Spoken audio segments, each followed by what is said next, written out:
کچھ عیسائیوں کا یہ عقیدہ تھا کہ حضرت عیسیٰ علیہ الصلاۃ والتسلیم اللہ کے بیٹے ہیں۔ کچھ یہودیوں کا یہ عقیدہ تھا کہ حضرت عزیر اللہ تعالیٰ کے بیٹے ہیں۔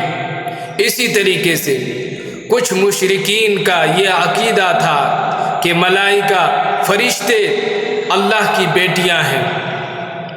ان عقیدوں کی تردید قرآن کریم مکمل طور پر کرتا ہے، اور قرآن کریم اہل اسلام کو یہ عقیدہ دیتا ہے کہ اللہ ایک ہی ہے، اس کی کوئی اولاد نہیں، اور نہ ہی وہ کسی کی اولاد ہے، اور نہ ہی اس کا کوئی شریک ہے ذات و صفات میں۔ پہلی دلیل سورہ اخلاص، قل هو اللہ احد، کہہ دو وہ اللہ ایک ہی ہے، یکتا ہے، جس کی حقیقت کے علاوہ کوئی حقیقت نہیں ہے۔ اللہ الصمد، اللہ سب سے بے نیاز ہے، سب اس کے محتاج ہیں، وہ کسی کے محتاج نہیں۔ لم یلد ولم یولد، نہ اس نے کسی کو جنا، یعنی وہ کسی کا باپ نہیں۔ ولم یولد، اور نہ وہ کسی سے پیدا ہوا، اور نہیں کوئی اس کا باپ ہے۔ وہ کسی کی اولاد نہیں، اور نہیں اس کی کوئی اولاد ہے۔ ولم یکن لہ کفوا احد، اور اس کے جوڑ کا کوئی نہیں، اس کا ہمسر، اس کا مثل، مشابہ، مماثل، مقابل کوئی نہیں ہے۔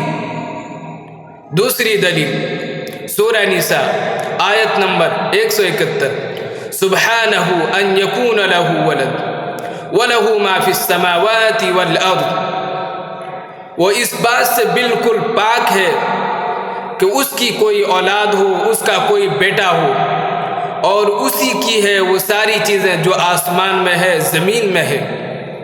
تیسری دلیل سورہ بنی اسرائیل کے آخری آیت، وَقُلِ الْحَمْدُ لِلَّهِ الَّذِي لَمْ يَتَّخِذْ وَلَدًا وَلَمْ يَكُنْ لَهُ شَرِيكٌ فِي الْمُلْكِ وَلَمْ يَكُنْ لَهُ وَلِيٌّ مِّنَ الذُّلِّ وَكَبِّرْهُ تَكْبِيرًا، اور کہہ دیجئے تمام تعریفیں اس اللہ کے لیے ہیں جس نے نہ تو کسی کو اولاد بنایا، اور نہ ہی اس کی بادشاہت میں کوئی شریک ہے، اور نہ ہی کمزوری کی وجہ سے اس کا کوئی مددگار ہے۔